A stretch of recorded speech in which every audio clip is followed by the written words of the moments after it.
Boa noite a todos. Eu sou professor titular de Direito Civil da Faculdade de Direito da Universidade de São Paulo. Meu nome é Carlos Alberto Dabos Maluf. O que me traz essa noite é um assunto importante e urgente que se refere ao coronavírus. Digo importante por causa dos reflexos que essa pandemia mundial está tendo no âmbito do direito. Digo isso porque aqui, no direito brasileiro, essa pandemia terá graves consequências no que diz respeito ao adimplemento das obrigações. Ou seja, todos os contratos feitos entre as partes, contratos bilaterais, sinalagmáticos, onerosos, tinham em vista uma reciprocidade de situações. Ou seja, alguém dava alguma coisa, como por exemplo na locação, alguém dava um imóvel para ser usado e o inquilino pagaria o aluguel. Seria essa a reciprocidade. Só que com essa pandemia, essa situação se reverteu, porque com esses decretos estaduais e municipais, os imóveis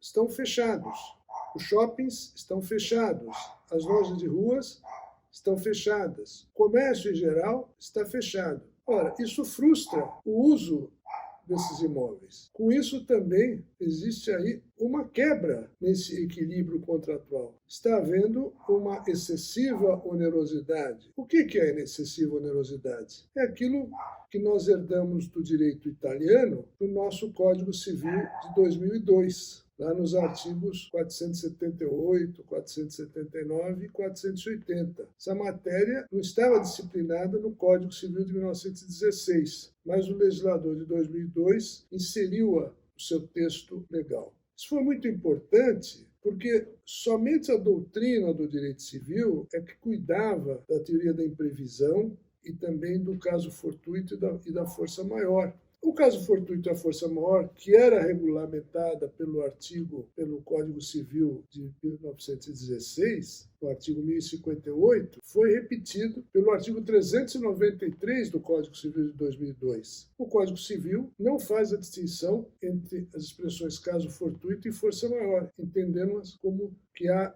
uma sinonímia entre elas. Ora, nesse caso concreto da pandemia, como eu disse, está havendo uma quebra do equilíbrio contratual, nada mais justo que as partes tentarem se acertar, porque também não é justo o inquilino, o locatário, simplesmente parar de pagar o aluguel por causa de uma suspensão repentina de suas atividades. Ou seja, o proprietário não pode arcar totalmente com esse prejuízo. Bem verdade que no mês de março, o decreto estadual disse que a partir do dia 23 ou 24 de março, as atividades estariam suspensas. Então, evidentemente que aquele que aluga uma loja dentro de um shopping center, ele não tem faturamento e não terá fôlego para pagar a sua folha de pagamento, o aluguel e ainda eventual aquisição da mercadoria. De forma que tem que haver um acerto entre as partes, porque senão isso vai parar no judiciário. Em que termos? Ora, se não houver um acordo, aquele contrato que nós tínhamos com base lá no direito romano de pacta sunt servanda, quer dizer, o contrato tem que ser respeitado entre as partes, isso não é bem assim, porque já desde a doutrina do Código de 16, nós tínhamos na doutrina a defesa da cláusula rebus sic stantibus, que era uma criação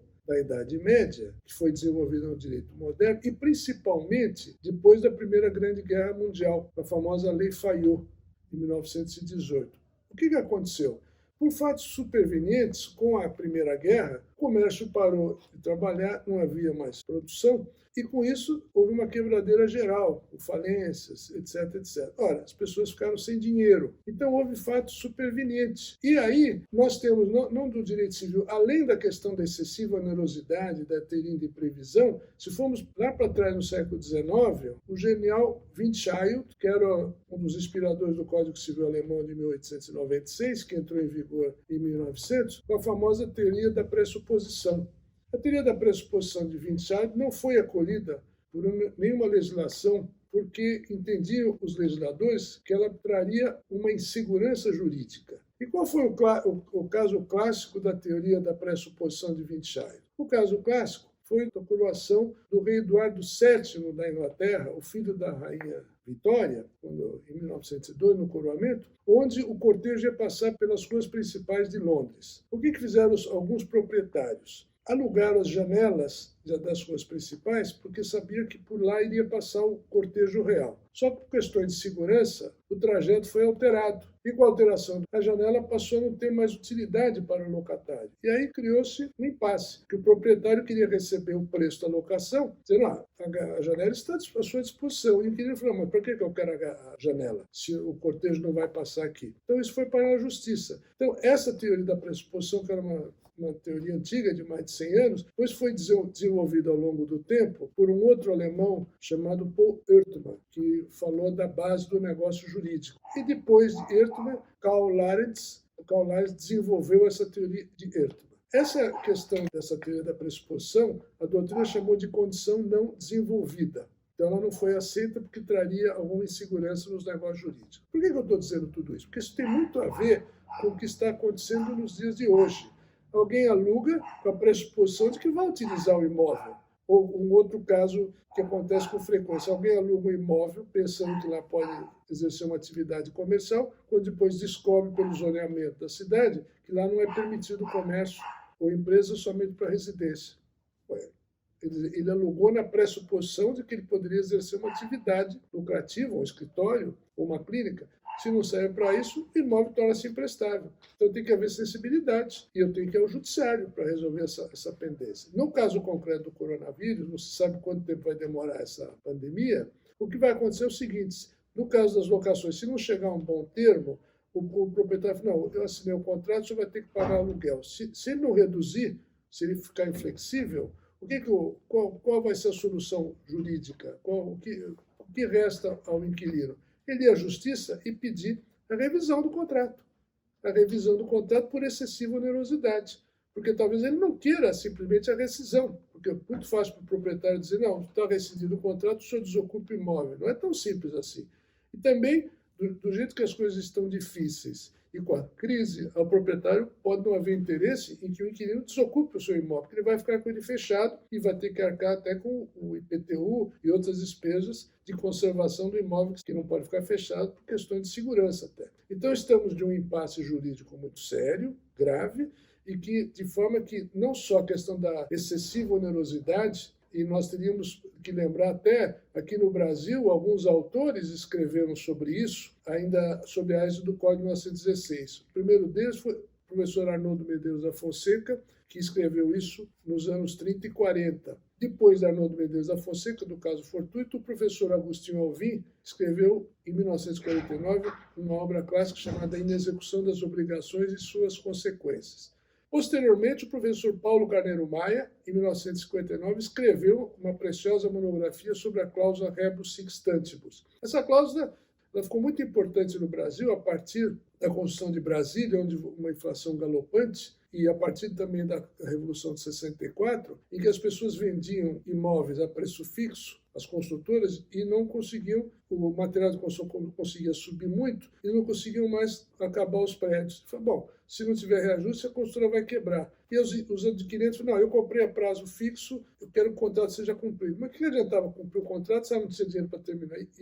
Então iria à falência. Com isso, começaram a flexibilizar e começaram a invocar essa famosa cláusula rebus sic stantibus, quer dizer, não era mais possível manter aquele equilíbrio. E o Código de 2002 veio resolver a contento essa situação da questão da excessiva onerosidade baseada no direito italiano no artigo 478, 479 e 480. Então, precisamos sopesar tudo isso que eu estou dizendo aqui, se há excessiva onerosidade, a imprevisão, e a questão lá do caso fortuito da força maior. O que vem a ser caso fortuito ou força maior? A doutrina determina que o caso fortuito seria tudo aquilo, todos os eventos provocados pela natureza, uma inundação, um furacão, um terremoto. E a força maior, os atos provocados pelo homem, a guerra, a insurreição, uma greve. E a pandemia do coronavírus? O que seria?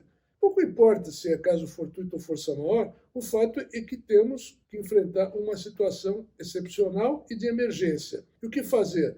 quer seja no caso das locações, quer seja no contrato de trabalho, precisamos ver os artigos da consolidação das leis do trabalho, onde existe um artigo específico dizendo que quando existe intervenção do Estado por qualquer motivo, e é o caso concreto, o contrato de trabalho estaria rescindido, mas só que o empregador teria que indenizar o empregado. Só que o empregador, é muito fácil falar, tem que indenizar, só que ele quebra também, não vai ter caixa para indenizar 300, 400 funcionários. Imagine os senhores uma empresa de turismo, que simplesmente da noite para o dia parou de vender passagens aéreas, de cruzeiros marítimos, de ônibus, etc., tem 50, 60 funcionários. Como é que ela vai fazer? Ela não tem caixa para aguentar 30, 40 dias. Eu não estou dizendo das grandes empresas multinacionais, essas aguentam 2, 3 meses, mas o pequeno e o médio empresário não tem como sobreviver por 30 ou 40 dias. Ou então aqueles prestadores de serviços. De forma que é muito fácil falar, não, temos que ter um isolamento social por 60 dias. E aí o trabalhador vai dizer o seguinte, bom, eu não vou morrer de coronavírus, eu vou morrer de fome. Porque muita gente não tem carteira de trabalho registrada. De forma que temos uma informalidade muito grande no Brasil, então estou chamando os senhores a essa realidade. E eu, como professor de Direito Civil, é minha obrigação esclarecer a todas as pessoas, numa linguagem bastante acessível, que eu estou dizendo aos senhores, e eu estava dizendo ainda, em 1959, o professor Paulo Carneiro Maia havia sobre a cláusula rebus sic stantibus. E também, ainda sob a égide do Código de 1916, a professora Regina Beatriz Tavares da Silva tem uma monografia primorosa sobre essa questão da execução das obrigações e da excessiva onerosidade. Mais recentemente, com o Código de 2002, alguns autores e professores também, já importantes, escreveram monografias a respeito do tema. Por exemplo, o professor Rogério Ferraz Donini, da PUC, escreveu sobre execução dos contratos. O professor Otávio Luiz Rodrigues Júnior, também sobre o mesmo tema. José Renato de Moraes também escreveu sobre a cláusula rebus sic stantibus. Só para dizer os mais recentes. E eu queria ainda, para continuar falando da importância disso, de como se pode alegar o caso fortuito e força-maior, tem até um artigo meu, antigo, publicado na Revista dos Tribunais 502, ainda nos anos 70, e depois eu reescrevi esse artigo em 2002, atualizando para o Código de 2002, num artigo que escrevi em homenagem ao professor Rui Geraldo de Camargo Viana, já sob a égide do Código de 2002. E a questão, senhores, é interessante nessa questão do caso fortuito, se aplicando ainda à pandemia do coronavírus e voltando ainda à questão de como resolver esse impasse grave, gravíssimo que nós estamos enfrentando.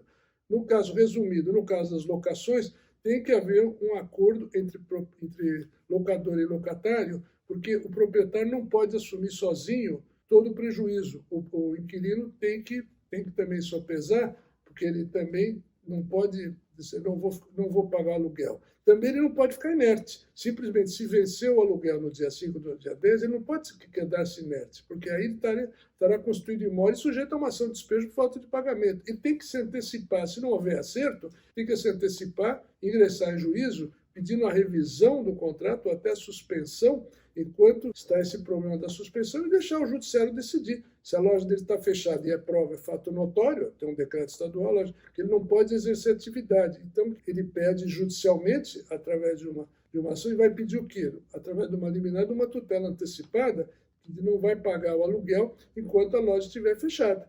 E o juiz é que vai determinar. E o proprietário, ao ser citado, irá contestar a ação dizendo os seus motivos. Não, eu quero o cumprimento do contrato, etc, etc. Mas o fato é que precisa haver bom senso. Isso o juiz, infelizmente, vai ter que decidir nesse sentido da revisão do contrato, se ele vai deixar todo o prejuízo para o proprietário do imóvel, ou então, pelo menos, bom, não vai pagar, ou vai pagar pelo menos o meio termo, que seria 50% para cada um. Enfim, a coisa é muito recente, nós não sabemos quanto tempo vai durar essa pandemia. Isso vale, senhores, não é só para locação, é para tudo. Se eu posso comprar uma mercadoria, vocês estão vendo o problema que está surgindo com os eventos proibidos em todo o Brasil. Quer dizer, imagina os senhores, alguém contratou uma festa de casamento com um buffet, já pagou, e o buffet não pode fazer a festa, mas ele não tem culpa, motivo superveniente. Quer dizer, então, o senhor veja a importância da teoria da pressuposição do Wittgenstein, lá do século XIX. Quer dizer, eu contratei o buffet na pressuposição que seria realizado um casamento. Os clubes estão todos fechados, não está havendo eventos, os shows estão sendo cancelados, fechados, não tem mais show, e não tem mais e não tem mais jogo no estádio de futebol. O estádio do Pacaembu em São Paulo foi transformado num hospital. O AMB foi transformado num hospital. Então, estamos num regime de guerra, estamos num regime de exceção. Isso nunca aconteceu nos últimos 200 anos. Nem a quebra da Bolsa de 1929, eu não era nascido, e ninguém dessa geração era nascido, mas o fato é que não aconteceu isso. Houve uma quebradeira geral, mas as pessoas tinham liberdade de ir e vir. Hoje não. Hoje nós temos um inimigo invisível, né? O vírus está matando muita gente de todas as idades. Não é mais só pessoas com mais de 60 anos. Está atingindo pessoas com 30, 40 anos. Tanto que o presidente Trump agora ampliou esse isolamento para o dia 30 de abril. E o Brasil, por enquanto, ainda isso estaria fixado para o dia 7 de abril, pelo menos a notícia de hoje que se tem. De forma que nós temos que trabalhar de forma preventiva. Isso vale para tudo. Para tudo. O próprio INSS hoje deu uma informação que ele vai suspender o pagamento do Fundo de Garantia por 90 dias. Teve sensibilidade o governo federal. Os bancos estão reduzindo os juros. Os condomínios não pode ficar sem receber o condomínio. E então o poder público estadual municipal tem que ter sensibilidade nessa hora de suspender os pagamentos, ou quer seja as prefeituras, os governos estaduais. E também o governo federal, também até com a questão do imposto de renda, que o governo federal poderia perfeitamente adiar essa declaração de imposto de renda para 30 ou 60 dias, porque o prazo vai vencer dia 30 de abril. Por enquanto não houve nenhuma sinalização nesse sentido, mas seria de boa medida que o governo federal tomasse essa atitude de adiar o pagamento do imposto de renda. Então, vocês estão vendo que são muitos aspectos que abrangem essa questão da excessiva onerosidade. Repito, a exaustão. Não pode haver um desequilíbrio contratual, porque quando há esse desequilíbrio, pode provocar o quê? Aquilo que se chama enriquecimento sem causa. Não é razoável um sujeito que aluga um imóvel e não pode dele se utilizar. Para que serve aquele imóvel? Para nada. Ele vai pagar uma coisa que ele não está usando? É aquilo que o Código Civil fala, que no enriquecimento sem causa, quando há o Orlando Gomes, o saudoso professor Orlando Gomes, já dizia que dá-se o enriquecimento sem causa quando há o empobrecimento de alguém, o enriquecimento de outro, e sem justa causa e sem nexo causal. É o que se dá no caso presente. Quer dizer, as partes têm que se entender, porque, afinal de contas, estamos numa civilização moderna, nós estamos na barbárie. Muito embora o contrato faça a lei entre as partes, nada mais do que lembrar que ele tem que exercer a sua função social. E o professor Cláudio Luiz Bueno de Godoy tem uma obra primorosa sobre a função social do contrato. Ele tem que exercer a função social. Se ele não está exercendo a função social, alguma coisa errada existe. E quando eu digo alguma coisa errada existe, nós temos que aplicar a lei. E hoje nós temos no Código de 2002 essa questão da excessiva onerosidade quando há o desequilíbrio contratual. Quando Arnoldo Mendes da Fonseca escreveu nos anos 30, não havia no Código Civil essa previsão de excessiva onerosidade. Por isso que ele escreveu a obra clássica sobre caso fortuito e teoria da imprevisão. Então, houve uma evolução importante, houve um avanço nesse sentido pelo Código Civil de 2002, mas não basta só a lei. Nós temos que ter a interpretação e também o julgador tem que ter sensibilidade para analisar as hipóteses. O caso concreto mais simples, ele tem o inquilino de uma loja de shopping center que está fechado. O faturamento dele é zero. Ele não vai pagar nada, ou também o proprietário não pode assumir também todo o risco. E não vou nem dizer do dono de um shopping, que em tese é um grande empresário. Eu estou dizendo de uma pequena proprietária que tem aquilo como renda da família, uma senhora de mais de 80 anos, e tem 2 lojas alugadas. Ela vai passar fome também? O inquilino tem que entender que ele também não pode, ou ele vai ter que rescindir, devolver o imóvel. E a pessoa pode ficar com esse risco. É muito difícil. É a famosa escolha de Sofia. Dizer, o que fazer nesse caso? As 2 pessoas estão certas. As 2 pessoas, um precisa, mas só que os 2 não têm dinheiro. Um porque depende daquele aluguel para viver, e o outro também depende daquele aluguel para pagar seus funcionários, comprar e também para viver. Então, o que fazer num caso desse? Se não houver consenso, só resta ir ao judiciário para pedir a prestação jurisdicional. Espero que com isso tenha esclarecido aos senhores, numa linguagem didática e acessível e simples, entendeu? Até um próximo encontro, mas diante da gravidade da situação, dizendo o seguinte: tem que haver bom senso e tem que haver equilíbrio para que não haja essa excessiva onerosidade pendendo para só das partes, porque a história é a seguinte: o direito funciona da seguinte maneira: o meu direito termina onde começa do outro. Eu não posso avançar. Isso é um princípio antigo. Não posso avançar. De forma que, nesse caso de força maior, de caso fortuito, de direito de previsão, de excessiva onerosidade, caso fortuito ou força maior, é uma questão polêmica. Só para vocês terem uma ideia, como o Brasil, que é um país continental, não há consenso, eu vou dar um exemplo simples aos senhores, vocês vão entender perfeitamente. No Rio de Janeiro, existem assaltos diários em algumas linhas de ônibus. Havia uma linha no Rio que todo mundo sabia que todo dia tinha assalto.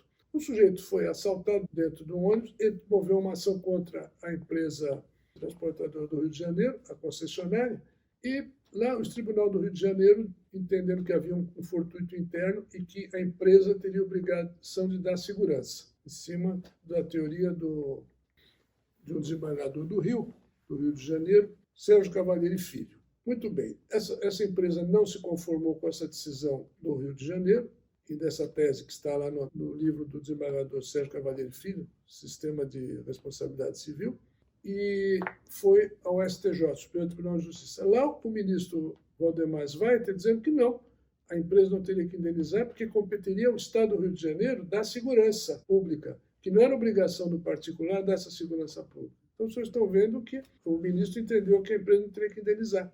O ministro do STJ, quer dizer, então a empresa não indenizou, porque dizer, não, eu não sou obrigado a dar segurança pública. E já o Estado do Rio de Janeiro, o tribunal entendeu que não, que ela teria que dar aquela segurança, porque sabia que naquela linha de ônibus haveria assalto todo dia, como havia e continua havendo assalto diariamente naquela linha de ônibus. Então, as pessoas estão vendo que direito não é matemática, 2 2 pode ser 3, 4, 5, etc, etc. Com isso, eu encerro essa exposição da questão do coronavírus, esperando que eu tenha colaborado com os senhores nessa matéria e eu agradeço a atenção que me dispensaram. Muito obrigado.